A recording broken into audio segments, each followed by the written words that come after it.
تقریب اس لیے کی کیونکہ 100 سالانہ ہو گئے اس کو رجسٹر کر کے. تو 100 سال پہلے ایک شخص تھا جو ان چیزوں میں اپنے پیسے، کوئی حکومت کی تو پیسے تھے نہیں تھے، وہ خرچ کر رہا تھا، بنا رہا تھا، بڑھا رہا تھا، ملک کے لیے، قوم کے لیے، غریبوں کے لیے کر رہا تھا. اور لوگوں کو پھر اس کی طرف توجہ دلوانی ہے کہ یہ چیزیں کرنی پڑے گی اگر آپ کو آگے لے جانا ہے پاکستان. تو یہ بنیاد اس کی صرف یہ ہے کہ انہیں یاد دلوائیں کہ بھئی آپ کے بزرگوں نے یہ سب کچھ کیا، اب آپ بھی کریں. اس کی جگہ 100 ایسوسیشن بن گئے، کیا کرتے ہیں کیا نہیں کرتے ہیں خالد کو پتہ ہے، مجھے تو نہیں پتا. اچھا خالد بھائی بات کریں گے. اچھا تو تھوڑا سا یہ بتا دیں یتیم خانہ کہاں پہ ہے آپ کو، تھوڑا سا اس کے بارے میں. شاہ ولی اللہ روڈ، لیاری. کتنے بچے ہیں سر میں؟ اس وقت کم ہیں کیونکہ ابھی بند تھے، ابھی کھلے ہیں دوبارہ، لیکن عموماً ہم اس کو رکھتے ہیں 100 سوا 100 تک. اسکول میں زیادہ ہیں، کئی 100 ہیں. Thank you. پر آئے ہمارے پاس. یہ آپ لوگوں سب لوگوں کو پتہ ہے کہ ہم لوگوں نے جب سے جم خانہ کے اندر حسین ہارون صاحب نے واپس سے اس کو اپنے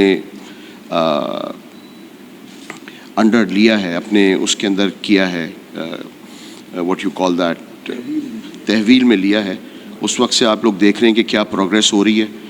ابھی یاسین بھائی نہیں ہے تو ہم لوگ آپ کو وہ بھی بتاتے. اعجاز بھائی ہیں، ان کو میں دوں گا مائک اپنے بات کہ وہ بتا سکیں کیا ہوا اور ان کا ڈپارٹمنٹ اب وہ کیسے کر رہا ہے. سوئمنگ پولز کے ساتھ کیا ہوا وہ آپ لوگوں کے سامنے ہے. لابی ہو گئی، کھانا ہو گیا، ڈائننگ ہو گئی، پویلین ہو گیا. پیچھے ہم لوگ پیڈل کورٹس بنا رہے ہیں، وہ آپ لوگوں کو پتہ ہے، آپ لوگ آتے جاتے دیکھتے رہتے ہیں.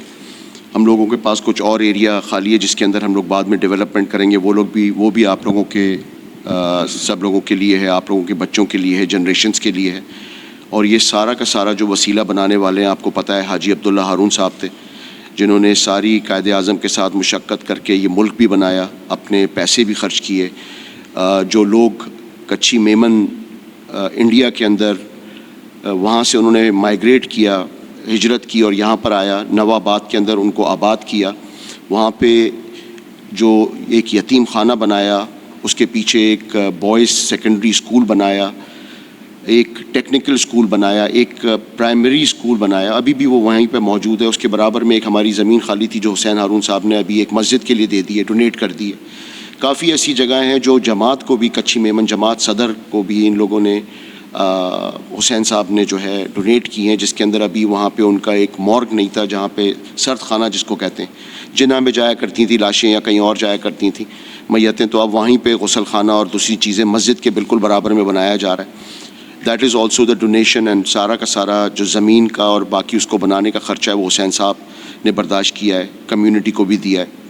سو آگے کا جو جتنا بھی ہمارا وہ ہے، ہم چاہتے ہیں کہ آپ اس جو ہمارا پریمیسس ہے جس کو ہم لوگ مسلم جم خانہ کہتے ہیں، یہ بھی آپ کو پتہ ہے یہ اسی لیے لیا گیا تھا کہ جب مسلمانوں کو کوئی جگہ نہیں دی جا رہی تھی کچھ کرنے کی، کسی کلب کے اندر ان کو انٹری بین تھی، تو اس وقت جو ہے حاجی صاحب نے یہ جگہ ان کے لیے مقرر کی گئی کہ یہاں پر آ کے اس کو خرید کے ان کے لیے کیا گیا، کس لیے کہ وہ یہاں پہ کرکٹ کھیل سکیں، یہاں پہ ہمارے لوگ آ سکیں، کمیونٹی کے لوگ بیٹھ سکیں، اور دوسرے لوگ بھی، دیگر لوگ بھی، not only کچی Memon but all the other میمنز also and other caste also, not only میمنز but کہ سندھی جو بھی مسلمان ہیں، سندھی ہیں، بلوچ ہیں، پنجابی ہیں، everybody could come over here and get entertained، اور ان کے بچے بھی آئیں، سوئمنگ استعمال کریں، دوسری چیزیں کریں. تو بہت قربانیاں ہیں. اور آپ لوگوں کو سب کو پتہ ہے سامنے کا جنا باغ ہو گیا، باقی اور بھی یہاں پہ جو فیسلٹیز ہیں جن کا میں ابھی ذکر کروں گا تو بہت زیادہ ہی ہو جائے گا. تقریب میں جیسے کہ آپ نے سنا عبداللہ حسین ہارون صاحب نے جو ہمارے پیٹر ان چیف ہیں سیٹھ ہارون صاحب کے بارے میں، ان کی پاکستان بننے سے پہلے جو پاکستان کے مسلمان یا سندھ کے مسلمانوں کے لیے جو انہوں نے خدمات کی تھی ہیلتھ ایجوکیشن کے حوالے سے، تو وہ اس کی بیسک بنیاد وجہ یہ تھی کہ لوگوں میں اویئرنیس آئے کہ آنے والی کل میں یہ جو چیزیں ہیں وہ عوام کی ضرورت ہوں گی. اور آج ہم دیکھ رہے ہیں کہ ان کا بنایا ہوا یہ جو پیغام ہے، جس کی وجہ سے بعد میں آنے والی جو میمن کمیونٹی کی دوسری نسلوں نے انہوں نے بھی اس فیلڈ میں ہیلتھ ایجوکیشن میں اور مسجدوں مدرسوں میں چیریٹی میں بہت بڑا کام کیا، جو I think he was the founder of that particular aspect. مسلم جیم خانہ کے حوالے سے یہ بھی ان کی اپنی ایک سوچ تھی، فکر تھی، جہاں آدمی اپنی بزنس اور دوسرے معاملات میں ہوتا ہے تو وہاں اس کے لیے ریکریشن کی بھی کوئی ایکٹیویٹی. تو انہوں نے یہ مسلم جیم خانہ کی زمین بھی حکومت پاکستان، حکومت انڈیا سے انہوں نے حاصل کی، اور جس کو لیڈی عبداللہ ہارون صاحبہ نے اس کی بنیاد رکھی. اور آج آپ دیکھ رہے ہیں جس شان و شوکت سے مسلم جیم خانہ ترقی کر رہا ہے پچھلے 3 سالوں میں، جب سے عبداللہ حسین ہارون صاحب نے اس کو ٹیک اوور نہیں کیا بلکہ اپنی ملکیت کو اپنی تحویل میں لیا، اور ہمارے پیٹرن محترم جناب مبشر ابراہیم صاحب کو اسی باغ دوڑ انہوں نے دی، تب سے یہ مسلم جیم خانہ جو ہے دن رات ترقی کر رہا ہے. اور آج میں بڑے فخر کے ساتھ کہہ سکتا ہوں ایز اے سیکرٹری کہ جو ہمارا سوئمنگ پول ہے، وہ ہمارا ہیلتھ کلب، وہ is one of the best state of art Umang the club in Pakistan. میں یہ نہیں کہہ رہا کراچی بلکہ ان پاکستان. اس کو آپ اسلام آباد کلب سے کمپیئر کر لیں، لاہور کلب سے کم کر لیں.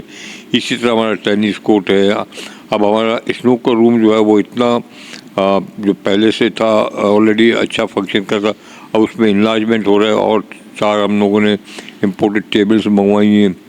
اس میں ہم انشاءاللہ ہم انٹرنیشنل لیول کے ٹورنامنٹس کریں گے. اعجاز لطیف صاحب یہاں بیٹھے ہوئے ہیں. تو یہ تمام کوششیں کاوشیں ہم کر رہے ہیں. اس کے علاوہ ہمارے فٹ سال کا جو اس کے اوپر ہمارے مبشر ابراہیم صاحب کام کر رہے ہیں. کرکٹ کے اوپر ہم لوگ we giving a thought to it.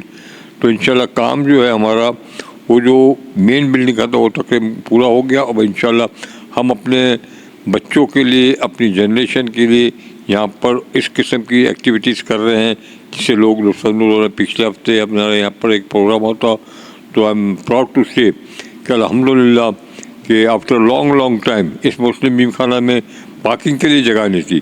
یعنی ہماری فرنٹ پارکنگ فل تھی، بیک پارکنگ فل تھی، اور ہماری بیک سپریم کورٹ سائڈ کی پارکنگ بھی فل تھی. دیٹ مینس کہ we are doing something, اور people are responding, member are responding for us. So we are thankful for Hussain Haroon صاحب کہ جو انہوں نے ہمیں ٹاسک دیا ہے، تو اس ٹاسک کو میر مبشر ابراہیم صاحب میں ان کو یقین دلاتا ہوں پوری طرح پورا کر رہے ہیں. اور انشاءاللہ آنے والے کل میں جیسے چاہ رہے تھے ہم سب مل جل کے اس جیم خانوں کو ایک اچھی نہج تک پہنچائیں گے. Thank you.